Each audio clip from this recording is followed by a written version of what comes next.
네, 우리 함께 말씀 먼저 보고 시작하도록 하겠습니다. 사사기 11장 14절에서부터 16절입니다.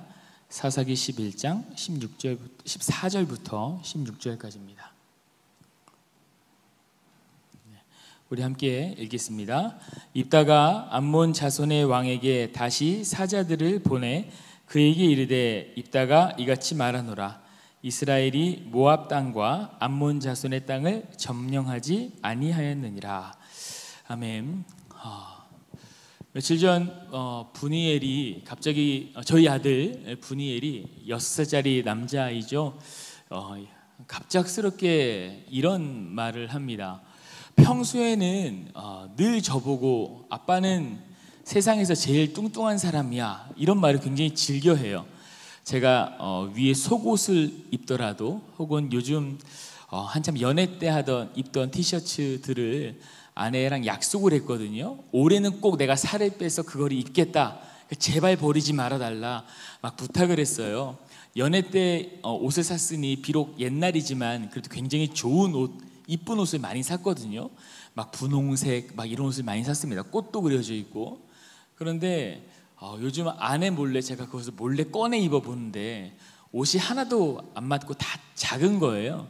그래서 그거를 막 낑낑거리면서 입는 제 모습을 보니까 저희 아들 분이엘이 아빠는 진짜 뚱뚱해, 이런 말을 되게 즐겨 하더라고요. 아마 유치원을 다니면서 저희 아들이 사회화라는 걸 하기 시작하더니 어디서 듣도 보도 못한 말들을 굉장히 많이 가지고 옵니다. 하루는 저한테 이렇게 물어봐요. 아빠, 대박 사건이 뭔 줄 알아? 이렇게 물어봐요. 그래서 아니, 이 어린 것이 대박 사건이라는 대박 사건이라는 말, 근데 대박이라는 말, 대박이네, 대박이라는 말. 그래서 그러게 분이엘, 대박이 뭐야? 라고 물어보니까 저희 아들 다리 여기 뒤쪽에, 무릎 뒤쪽이랑 사타구니 쪽에 아주 자그마한 물사마귀가 났어요. 원래 그 나이 때 좀 생기다가 없어진다 그러더라고요. 그래서 그 물사마귀가 막 터질랑 말랑 하고, 터지면은 막 번질 것처럼 저희가 막 조심스럽게 물사마귀를 항상 대해드렸거든요. 그래서 분이엘이 저한테 이런 말을 하는 거예요. 아빠, 분이엘 여기 다리에 물사마귀 있지? 그래서 있어. 이게 터진다 생각해봐. 그래, 그게 바로 대박이야. 저한테 이런 말을 하더라고요. 그러니까 이상한 말들을 많이 배우는 거예요. 하루는 방송실에 저랑 같이 앉아 있는데 아들이 저한테 이런 말을 하는 겁니다. 아빠, 그래서 아빠는 생각해보면 참 작아, 이러는 거예요. 그래서 아니, 요 녀석 뚱뚱하고 크다 했을 때 은근히 기분 나빴었는데 작다고 하니까 이것도 기분 나쁘더라고요. 그래서 분이엘, 무슨 소리야? 아빠 얼굴을 봐, 아빠 배를 봐, 다리를 봐, 엉덩이를 봐, 얼마나 아빠가 커. 이러니까 아니야, 아빠는 진짜 작아. 무슨 말이야 물어보니까 하나님에 비해서 진짜 작다고, 이렇게 얘기를 하는 거예요. 아, 그래? 하나님이 세상에서 제일 커, 그거 알지? 이렇게 물어보더라고요, 저한테. 그러면 당연히 기분이 나쁘더라도 이거는 기분이 좋아야 되는 거죠. 그래, 하나님 다음으로 아빠가 제일 크지, 이렇게 웃으면서 이렇게 얘기를 마쳤던 기억이 납니다. 아들을, 그러니까 우리의 자녀를 어느 교회에 보내느냐, 저는 굉장히 중요하다라고 생각을 합니다. 요즘 제가 유치부 사역자들, 또 유치부 선생님들이 교회에 많이 와서 이것저것 여름 성경학교 준비를 많이 하는데, 제가 그분들한테 말씀을 드렸습니다. 우리 아들의 전도사님, 그리고 우리 아들의 교사들이 되어주셔서 너무 고맙습니다. 우리 분이엘이 신앙으로 너무 잘 크고 있다고, 얼마나 정말 감사한지 모릅니다. 뿐만 아니라 우리 유아부부터 시작해서 우리 초등부, 유년부, 중등부, 고등부 모든 교육부 사역자들이 방금 중등부 전사님 말씀하셨지만 그렇게 매일같이 눈물로 기도를 합니다. 하루는 제가 밤 11시 정도에 교회에 왔어요. 기도를 하는데 고등학생 아이 둘이서 같이 기도를 하다가 밖에서 저를 기다리는 거예요. 제 기도를 끝나고 나가는데 저를 보더니 이런 말을 합니다. 목사님, 그래, 너네 얼른 집에 가야지. 이러니까 우리 중보기도 한 번만 같이요, 이러는 거예요. 그래도 목사인데 집에 가라고 할 수가 없어서, 그래, 중보기도 좋지, 같이 중보기도 하자라고 같이 중보기도실로 갔습니다. 저도 기타를 들고 성경책을 들고 같이 갔는데 함께 찬양하면서, 그래, 너희들은 중보기도를 어떻게 하니? 그냥 둘이 서로 잘 모르니까 그냥 같이 주여만 외치고 기도한대요. 그래서 그 목사님이 알려줄게, 같이 찬양하고 말씀 한 구절 보고 우리 기도 제목 한 5가지 적어보자 라고 하는데, 그 아이들이 입에서 나오는 말이 뭐냐면 담임 목사님을 위해서 기도했으면 좋겠다라고 하더라고요. 그래서 저는 순간 소름이 돋았습니다. 담임 목사님에서 기도하는 게 당연한 거잖아요. 근데 교육부 아이들의 입에서 가장 먼저 나오는 말이 담임 목사님 위해서, 그리고 여러 가지 기도 제목, 수련회, 교육부 사역자, 우리 교회를 위해서도 기도를 하고, 또 하나는 뭐냐면 리본 교회를 위해서 기도했으면 좋겠다 이렇게 얘기를 하더라고요. 그래서 참 속으로 어떤 생각이 들었냐면은, 그냥 제가 예전에 개척 나왔을 때 저는 참 힘들다고 생각했어요. 나 혼자구나. 개척 나올 때 아무도 나를 위해 기도해 주지 않고, 돈도 없고, 아빠한테 또 빌려야 되고, 맨 땅에 헤딩이고, 얼마나 힘들었는지 몰라요. 근데 그 아이들이 그렇게 리본 교회를 위해서 혹은 교육자들을 위해서 기도하는 모습을 보고, 와, 누군가도 나를 위해서 그 당시 때 기도해 줬겠구나 라는 위로가 막 들더라고요. 이처럼 저희 교회에는 아이들이 기도도 사랑하고 말씀도 사랑하고 건강한 사역자들 안에서 양육이 되어지고 있으니, 우리 많은 우리 또 학부모님들께서는 우리 교회에 마음 놓고 우리 아이들을 보내주시고 신앙교육을 받게 해주셨으면 좋겠습니다. 여름 성경학교가 시작되고 수련회가 시작되고 있으니까 우리 온라인으로도 많은 참석을 또한 부탁드리겠습니다. 방금 저희 아들이 저보고 굉장히 크다라고 표현했는데요, 저희 아들 입에서 나왔던 말이 뭐냐면 하나님이 제일 커. 하나님이 제일 커. 그 마음 가운데에서는 우리 아들이 항상 하나님은 크신 분이고 하나님은 모든 걸 다 할 수 있는 분이고, 그 전까지는 아빠였거든요. 근데 교회에 다니고 말씀을 들으니까 이제는 하나님이 무엇이든 할 수 있는 분, 세상에서 제일 크신 분으로 저희 아들 신앙에 자리 잡고 있더라고요. 요즘 같은 시기 가운데 우리 입술에서 저는 가장 먼저 나와야 될 말이 크고 위대하신 하나님이라는 표현이 좀 많이 나왔으면 좋겠다라는 생각이 듭니다. 위축되어지고 힘들어지고 예배하기 어려워서 가끔은 하나님 계신 거 맞아요? 라고 물어볼 때도 있지만, 크고 위대하신 하나님은 언제 어디서나 우리와 동행하시고 역사하신다는 그 사실이 믿어지시기를 간절히 부탁드립니다. 저는 계속 사사기를 묵상하고 있는데요, 사사기만큼 요즘 시기에 참 어울리는 말씀이 없지 않나라는 그런 생각을 해봅니다.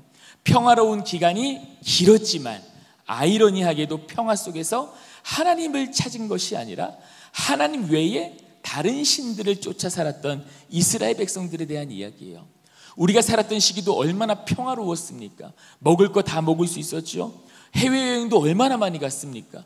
정말 우리나라만큼 작은 땅덩어리지만, 우리나라만 일본과 중국을 무시한다 그러잖아요. 다른 나라 사람은 강대국인데 저렇게 작은 대한민국이, 그러니까 얼마나 많은 것들을 하면서 우리가 살아왔습니까? 평화로운 시기를. 그러나 오늘 사사기의 배경처럼 하나님의 평화로운 시기에 하나님을 찾고 하나님 중심으로 살아갔던 사람들이 의외로 점점점 줄어가는 시기가 이전 시기가 아니었나, 요즘 시기가 아니었나 한번 생각을 해봅니다. 사사기 이야기는 어쩌면 우리가 지금 살아가는 이 시대 가운데에 던져지는 메시지다라고 저는 생각을 합니다. 물론 성경 말씀 전체가 이 시대 우리 가운데 주는 메시지이지만, 평화를 살아내는 우리 가운데에 사사시대의 메시지는요, 정말 소름이 돋을 만큼 그렇게 제 마음 가운데에 다가오고 있습니다. 오늘은 사사 입다라는 사사에 대해서 한번 나눠보고 싶은데요, 그동안 제가 간간히 설교 시간마다 삼손, 드보라, 에훗에 대해서 설교를 했던 기억이 납니다. 오늘은 입다입니다. 사사 입다는 먼저 어떤 배경 가운데 하나님께서 누구를 부르면 그 배경이 열악하고 힘들었을 때 하나님이 부르시잖아요. 그 배경을 잠깐만 보도록 하겠습니다. 사사시대가 늘 그렇듯 자기의 옳은 소견대로 살아가던 시대가 사사시대였죠. 이스라엘 백성들이 하나님의 축복 가운데에, 은혜 가운데에 출애굽을 하고 그 귀한 젖과 꿀이 흐르는 땅에 들어갔지만, 그곳에서 하나는 정복전쟁은 하지 않고 나중 가서는 서로가 서로 다투는 그런 모습, 그리고 그곳까지 인도하셨던 하나님을 잊고 살아가고 오히려 이방 나라의 문화들이 더 멋있고 가나안 땅의 문화들이 더 멋있고 가나안 땅에 섬기는 신은 세상에 눈에 보이는 신이니까 그게 더 매력적으로 보이고, 우리는 지금 뭐 약간 주먹구구식으로 전쟁에 나가고 뭐 주먹구구식으로 서로가 모이는데, 이미 이곳 나라들은, 주변 나라들은, 블레셋이나 가나안 땅에 있는 나라들은 이미 중앙집권 체제가 갇혀 있었으니까 왕 중심이잖아요. 주변에 늘 상비군이 있었고, 이러니까 그런 세상들, 그런 체계들이 너무 멋있어 보이는 거예요. 그러니까 이스라엘 백성들이 그까지 인도하셨던 하나님을 다 잊고 그런 문화들, 이방 신들을 찾아서 살아갔던 시기가 바로 이 사사 시대였습니다. 물론 사사 시대를 살아가는 사람들도 하나님을 찾을 때가 있긴 있었지만 탐탁치 않죠. 그저 이스라엘 백성들은 뭔가 본인 삶이, 본인 생활이 아쉽다라고 할 때에 그냥 하나님을 찾는 그런 느낌을 사사기를 읽으면서 지워버릴 수가 없습니다. 코로나 시대, 아니 코로나 방금 그냥 이전 시대를 살았던 우리의 모습은 어땠습니까? 코로나 시대 이전 이 땅을 살아가는 성도들의 모습, 또한 교회들의 모습은 어떻습니까? 개인이 바라보는 시선은 다를 수가 있겠지만 제 마음은 편치 못했습니다. 입다를 부르실 때 입다가 살아가는 세상 역시 어땠을까요? 입다 이전에는 사사 야일이 활동을 했습니다. 야일이 살던 마지막 시대는요, 이전에서 볼 수 없었던 수많은 우상들이 등장을 합니다. 바알, 아스다로, 다곤, 수많은 신들에 대한 이야기가 나오고 있어요. 특히 이 사사기를 보면은 우상들을 나열할 때 단수로 이야기하는 게 아니라 복수로 이야기해요. 그러니까 우상들, 이 우상들, 저 우상들. 그러니까 그들이 섬겼던 우상이 정말 수를 셀 수 없을 정도로 많은 우상들을 그들은 섬겼다는 말입니다.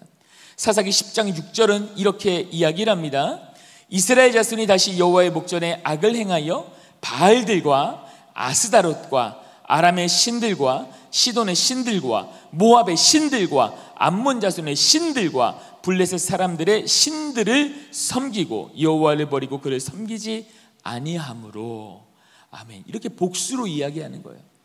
사사 야일은요, 사실 이게 사사 야일의 마지막 시대가 이런 분위기거든요.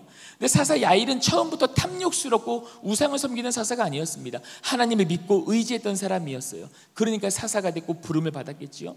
그런데 사사가 되고 힘이 생기고 높은 지위를 경험하면서 이 야일은 권력을 맛보기 시작해요.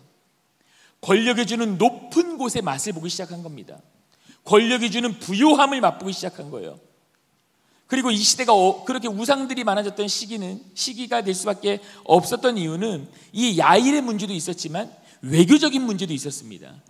다른 나라와 외교적인 문제를 잘 유지하려면 다른 나라의 신을 자기 나라의 예배의 장소에서 공개적으로 자기 나라의 신과 함께, 이방 나라의 신과 함께 예배를 했어야지만 외교가 잘 풀렸어요. 이 당시 때 그랬단 말입니다.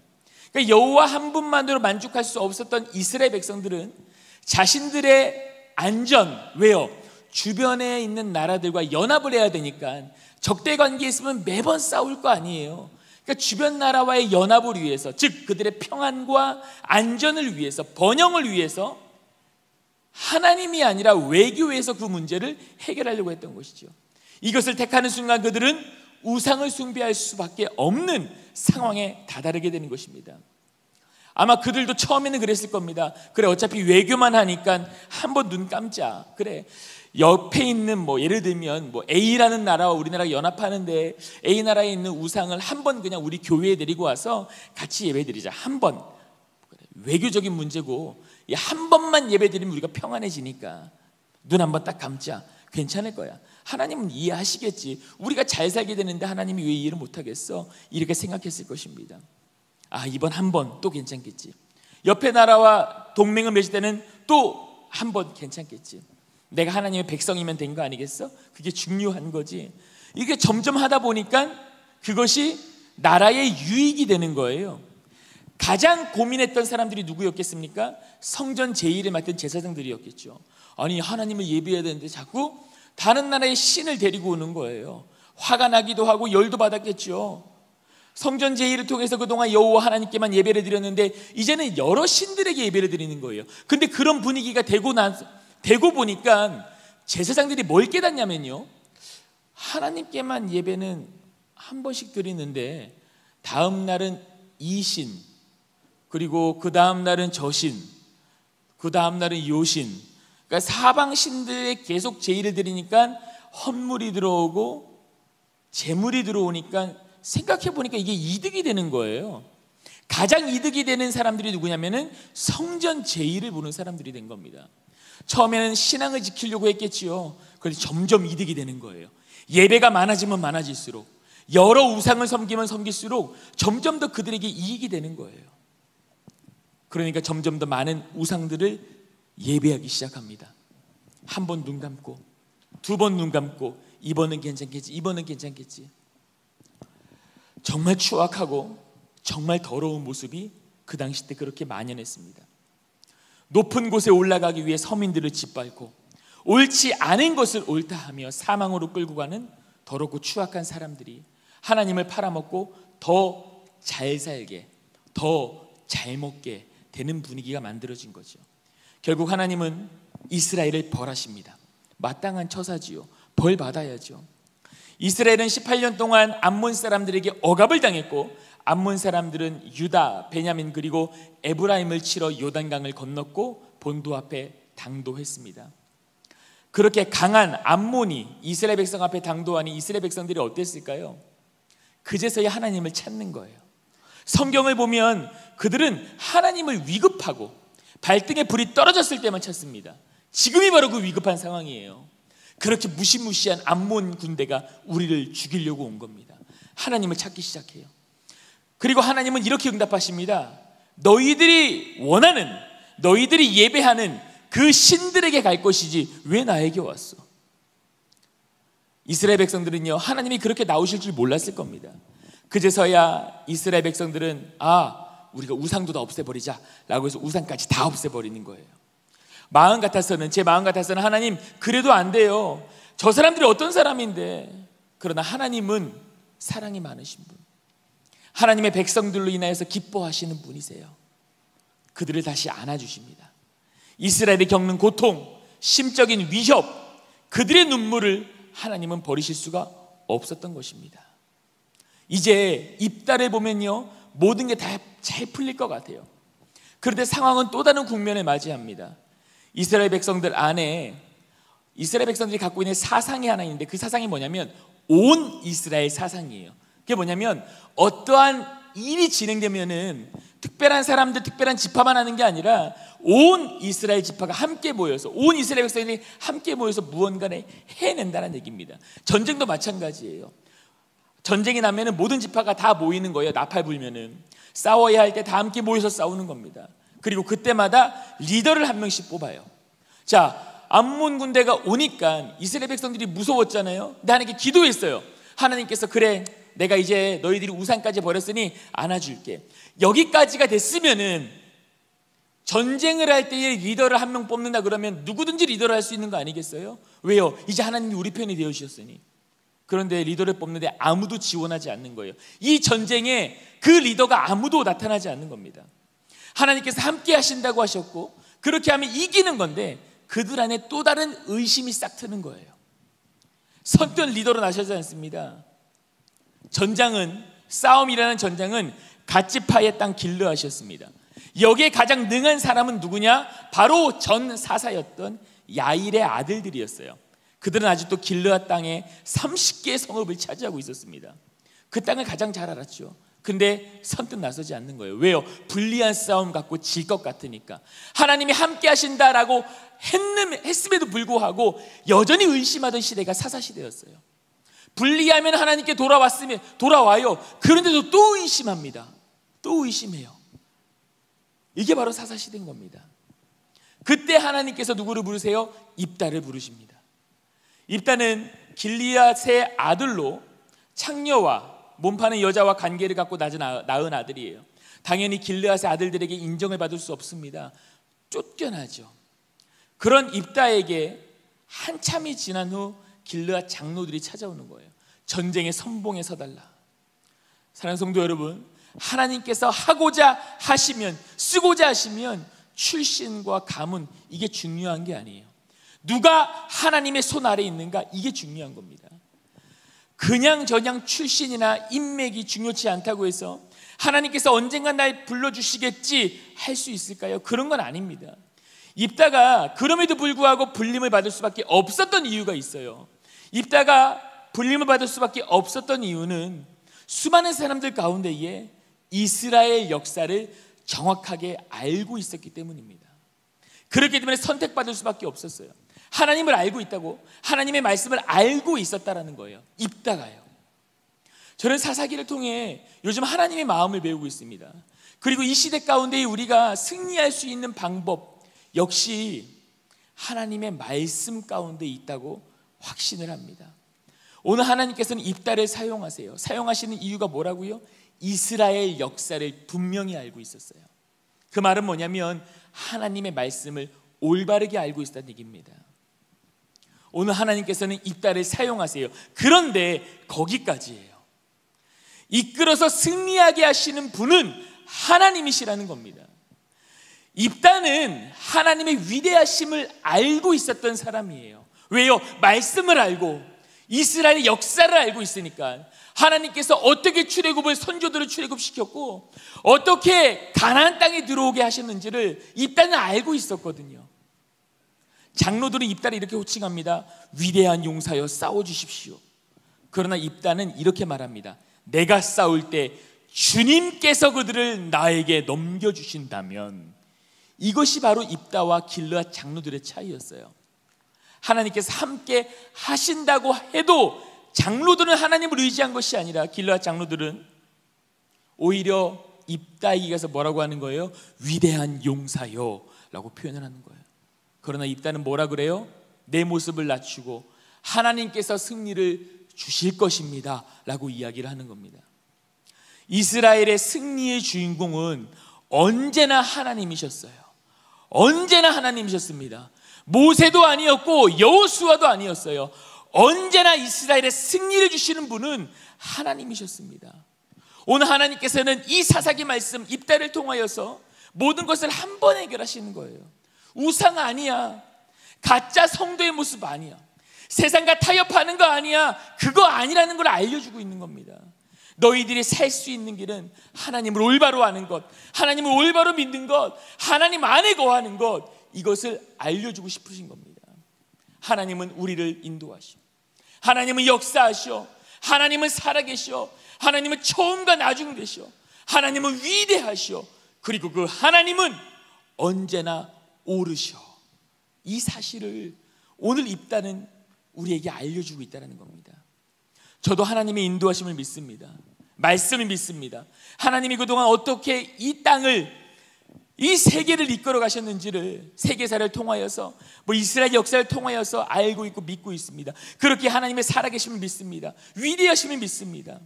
어려운 시대 가운데 승리를 주실 그 주님을 저는 믿습니다. 요즘 제가 가장 많이 듣는 말이 무슨 말인지 아십니까? 저보고 힘내라는 말을 저는 참 많이 듣습니다. 그럼 저는 이렇게 이야기합니다. 나 충분히 힘 있어 라고 이야기를 합니다. 그러면 이렇게 반응을 합니다. 제발 힘내라고 말하면 지금 그런 줄 알아요 라고 이야기를 해요. 대들지 말라는 겁니다. 그렇게 말하는 사람도 지금 이해하라는 거예요. 저는 정말 힘들지 않습니다. 표현을 좀 조심해야겠지만 사역을 더 많이 하고 싶고 더 열심히 하고 싶고 주어지는 거라면 뭐든지 정말 하고 싶은 마음이 제 가운데 있습니다. 왜? 지금 나이에 할 수 있는 게 그런 일이라고 생각을 하기 때문에 그렇습니다. 조심스러웠지만 제 마음입니다. 그냥 그렇다고 더 많은 일들이 생기지 않았으면 좋겠지만 그래도 그게 지금 제 마음, 정말 뭐든지 하나님의 일이라면 하고 싶은 게 제 마음입니다. 근데 주변을 보면 힘든 게 맞는 것 같습니다. 저도 교육부 사역도 어렵게 됐죠. 제 마음이 가장 죄송한 건 하나님께 기도드릴 때 죄송하더라고요.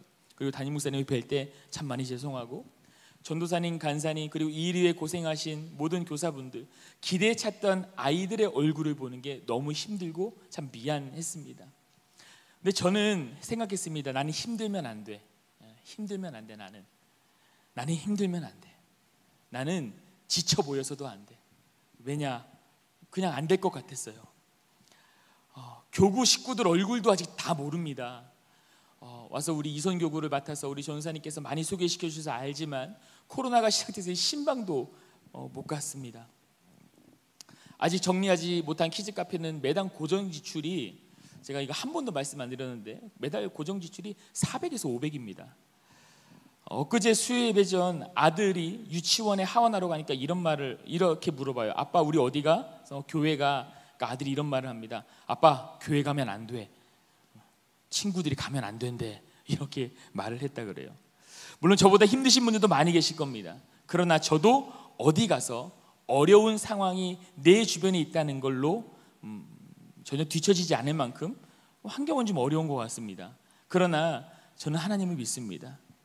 코로나19로 모든 예배의 영역과 삶의 영역이 힘들어졌지만 이 모든 상황이 하나님의 주권 아래에 있고 승리로 이끌어 가실 주님을 저는 믿습니다. 짧지만 제 인생의 역사 가운데 하나님은 언제나 함께해 주셨습니다. 내 상황과 처지를 아시고 늘 좋은 것으로 인도해 주셨습니다. 가끔은 그것이 제가 원한 방향일 때도 있었고 아닌 적도 많았습니다. 그러나 하나님은 참 옳으셨습니다. 틀린 적이 없으셨습니다. 하나님은 늘 그렇게 동행해 주셨습니다. 하나님께서 이 시대에 필요로 하는 사람이 누구일까요? 바로 믿는 사람들의 고백인 주님 하나님께로 돌아가겠습니다 라고 고백하는 사람들, 하나님께서 필요하실 거라고 생각을 합니다. 하나님을 믿습니다, 그것도 진실되게 믿습니다 라고 고백하는 사람들을 하나님은 원하실 거라고 생각합니다. 하나님의 경륜을 믿습니다, 하나님의 말씀을 믿습니다, 하나님의 역사하심을 믿습니다, 이런 고백이 넘쳐나는 사람들, 넘쳐나는 성도들을 하나님께서는 원하시고 있다라는 것입니다. 사사 입다처럼 하나님의 말씀을 알아 그 하나님 앞에 모든 것을 내어드리고 그 하나님께 소망을 두며 항상 위대하신 하나님만을 찬양하기를 소망합니다. 어려운 가운데 살아가고 있습니다. 삶도 어렵고 예배도 어려워졌습니다. 그러나 사사기를 통하여서 우리가 알고 볼 수 있는 것은 뭐냐? 그 위대하신 하나님은 언제나 옳은 길로 우리를 이끌어 가실 거라는 것입니다. 그 역사하심과 기대를 꿈꾸고 소망하는 우리가 되기를 간절히 소망합니다.